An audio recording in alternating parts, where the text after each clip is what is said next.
महाराष्ट्राचा. नमस्कार, मी प्रतिभा. संध्या लाईव्ह मध्ये आपल्या सर्वांचं स्वागत.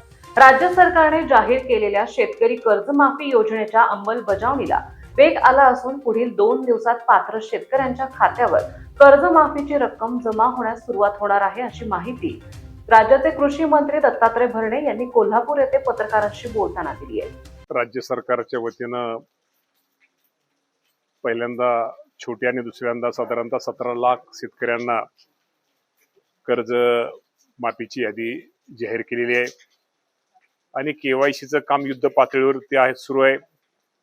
साधारणतः आज अखेर त्यामध्ये मला आकडा आजचा सांगितलं तर 12 लाखाच्या आसपास केवायसीचं काम पूर्ण झालेलं आहे.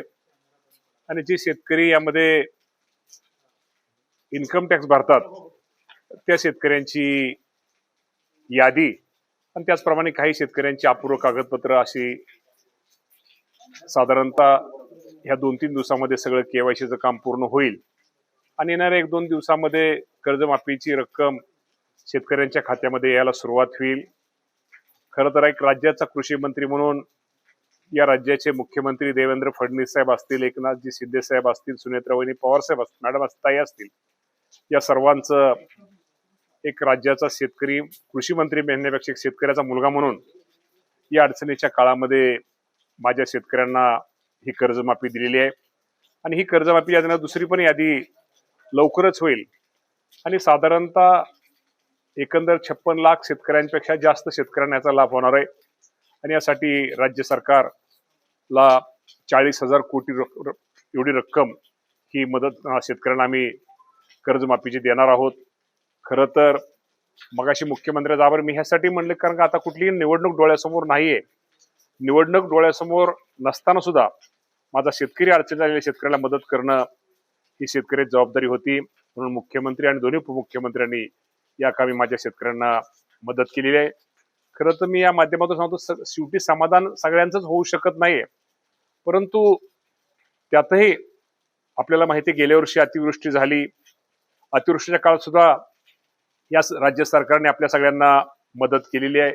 आणि शेवटी मदत तरी काय सगळीच मदत म्हणण्यापेक्षा आपण म्हणणार नाही की सगळे यात समाधानी आहोत, पण जास्तीत जास्त शेतकरी माझा समाधानी कसा होईल, तो परत जो खचलाय तो परत शेतकरी कसा उभा राहील यासाठी राज्य सरकारचा आमच्या सर्वांचा प्रयत्न आहे.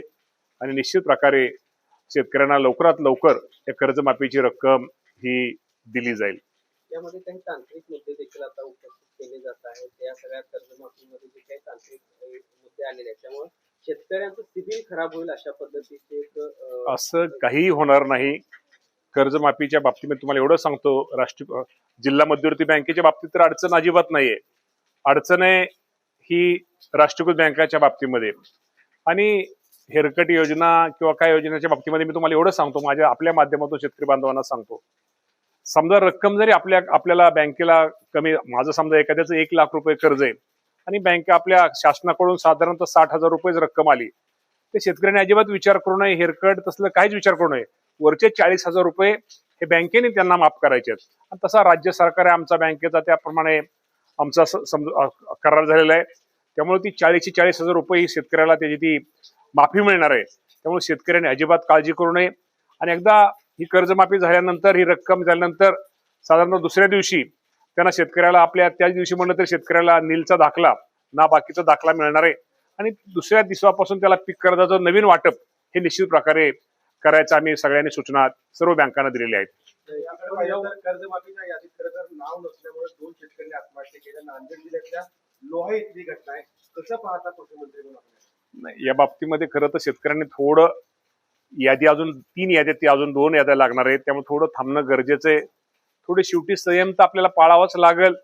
आणि शेवटी खरं आहे शेतकऱ्यांची काही चूक नाही, शेतकरी खूप अडचणीत आहे, पण अडचणीच्या काळामध्ये सुद्धा सरकार आपल्याला मदत करते. आणि आपलं पहिल्या नाही यादीत, दुसऱ्या यादीत नाही, तिसऱ्या चौथ्या यादीत तर आपलं नाव येईल. थोडा त्यांनी संयम बाळगावा. आणि माझी शेतकरी बांधवांना एक विनंती की आपण कुठल्याही आत्महत्येच्या बाबतीमध्ये असा कुठला निर्णय घेऊ नये, कारण का शेवटी आपलं घर, आपला परिवार, आपली बायका, मुलं, नातेवाईक ही सगळी आपल्यावर अवलंबून आहेत. त्यामुळे त्यांचा सगळ्यांचा विचार करा. आपण काळजी करू नका. हे सरकार तुमच्या बरोबर आहे. तुम्हाला जिथं जिथं काय मदत करता येईल, सहकार्य करता येईल, हे सरकार निश्चित प्रकारे करेल. ही आपल्या माध्यमातून माझ्या शेतकरी बांधवांना मी विनंती करतो. अकोल्याच्या कृषी केंद्र चालक शेतकऱ्यांकडून खरं तर समाधान आहे. सोयाबीन बियाण्यांचं जे ताज्या आणि महत्त्वपूर्ण बातम्या पाहण्यासाठी आजच आमच्या संध्या लाईव्ह न्यूज चॅनलला यूट्यूबवर सबस्क्राईब करा आणि बेल आयकॉन प्रेस करा.